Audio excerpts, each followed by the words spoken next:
Bonjour, nous allons voir le verbe faire, deuxième leçon. La deuxième, c'est une continuation de la première.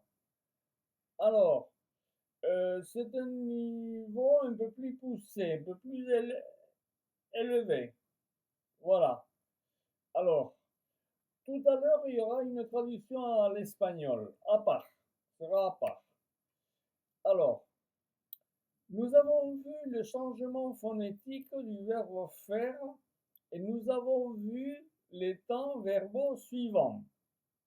Le présent de l'indicatif, le passé composé et son participe passé fait, F-A-I-T, l'imparfait de l'indicatif, le futur simple au futur que c'est un futur irrégulier, le conditionnel présent, le présent du subjonctif et l'impératif.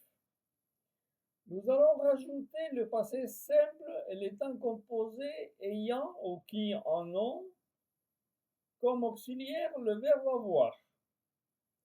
Le plus que parfait temps composé. J'avais fait, tu avais fait, il, elle, on avait fait, nous avions fait, vous aviez fait, il, elle avait fait. Le passé composé utilisé seulement à l'écrit et dans la langue soutenue, exemple, je fis, tu fis, il, elle fit, nous fîmes, vous fîtes, ils, elles firent. Je précise à nouveau que le passé simple n'est utilisé que dans l'écrit et la langue soutenue. Le passé antérieur, c'est pareil, donc avoir plus le participe passé fait, j'eusse fait, tu fais, il, elle eût fait, nous eûmes fait, vous eûtes fait, ils eurent fait. On l'utilise jamais dans la langue parlée. Jamais. Toujours à l'écrit. Le passé du subjonctif. Alors, le passé du subjonctif que je fais, que tu aies fait, qu'il, elle ait fait, que nous ayons fait, que vous ayez fait, qu'ils aient fait. Voilà. Ça peut arriver. Le passé du subjonctif. Par contre, l'imparfait du subjonctif, vous allez l'entendre troisième personne, singulier au pluriel, que dans la langue écrite ou dans le langage soutenu. Alors, troisième personne, qu'il fut avec un accent circonflexe, voilà, et qu'il fixe. Le plus que parfait du subjonctif, troisième personne, qu'il, qu'elle eût fait, qu'il, qu'elle eusse fait. Toujours dans le langage soutenu et à l'écrit. Alors, comme je vous dis, mais ces deux derniers temps ne sont jamais utilisés dans le langage parlé, seulement dans l'écrit soutenu ou écrit élevé. Il nous en reste l'infinitif présent faire, passé ayant fait, participe présent faisant, attention à la phonétique, faisant, pas faisant, faisant, A-I-C-E ici. Et les participes passés, faire et ayant fait. Mais aussi, il y a de nombreuses expressions idiomatiques et le verbe faire est fortement présent. La construction est comme suit. Faire infinitif présent plus un nom qui va donner lieu à une action ou à une activité. Il y en a beaucoup. Sachez que lorsque ou quand vous allez écouter ou quand on dit faire la cuisine, par exemple, cela veut dire que vous allez cuisiner. Ainsi, nous pouvons trouver d'autres expressions. Nous allons citer quelques-unes, pas toutes parce qu'il y en a beaucoup.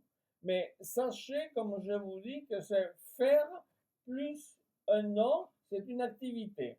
Hmm. Mais les Français l'utilisent tout le temps. Alors, faire la vaisselle, nettoyer les assiettes. Faire le ménage, nettoyer la maison. Faire la queue, attendre pour quelque chose, faire la queue. Une personne derrière l'autre, comme ça. Voilà. Faire un voyage, voyager. Et il y en a beaucoup d'autres.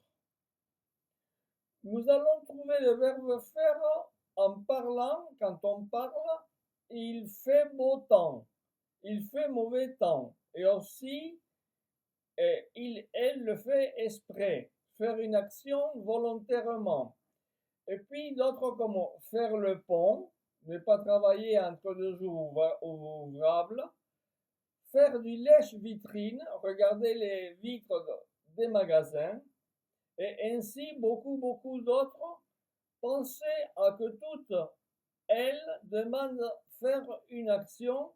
Ça peut être par exemple sportive, faire du vélo, faire une randonnée, se promener, voilà. Et voilà. Donc, faire une activité. D'accord? Bon, nous avons un autre cas avec le verbe faire. C'est se faire, c'est un verbe pronominal. Alors, écoutez, parce que on risque de faire des fautes, et surtout pour les hispanophones, quand ça n'existe pas en espagnol, bon, ça existe à faire c'est, mais vous allez voir comment on l'utilise en français. Alors, exemple, je vais me faire couper les cheveux. Je, je vais chez le coiffeur, cela veut dire. Pourquoi faire? Parce que ce n'est pas moi qui coupe les cheveux, mais une autre personne qui le fait. Donc, une autre personne fait l'action de couper les cheveux. Donc, faire. L'action est donc, elle est faite. Alors, l'action, elle est faire, j'ai marqué faire, non, faite. L'action, elle est faite par une autre personne. Mais si je dis par exemple, je vais me faire couper les cheveux, cela veut dire que c'est moi qui se coupe les cheveux. Et que moi, uniquement, c'est la personne qui se fait ou qui fait l'action de couper les cheveux. Compris? Voilà. Qui c'est qui coupe les cheveux? C'est moi, je me fais couper les cheveux. C'est une autre personne, c'est elle, je vais me faire couper les cheveux. Voilà. Bien. Alors, nous allons revenir sur quelques expressions idiomatiques dont on n'a pas parlé tout à l'heure. On peut rajouter les suivantes. Faire la grasse matinée, cela veut dire un jour de repos. Par exemple, rester un peu plus longtemps au lit. Faire la sourde oreille, ne pas vouloir entendre volontairement. Faire face, affronter une difficulté ou quelque chose compliqué ou une personne concrète, au sens figuré. Ne t'en fais pas, ne te préoccupe pas, ne t'inquiète pas. On l'utilise beaucoup. Celle-là, ne t'en fais pas. Faire une grimace. Faire une grimace signifie exprimer un mécontentement. Faire peur, effrayer, et beaucoup d'autres. Bon, je pense que avec ceci, c'est suffisant et vous avez ici des éléments nécessaires pour utiliser le verbe faire. Je vous souhaite une bonne journée et à très bientôt.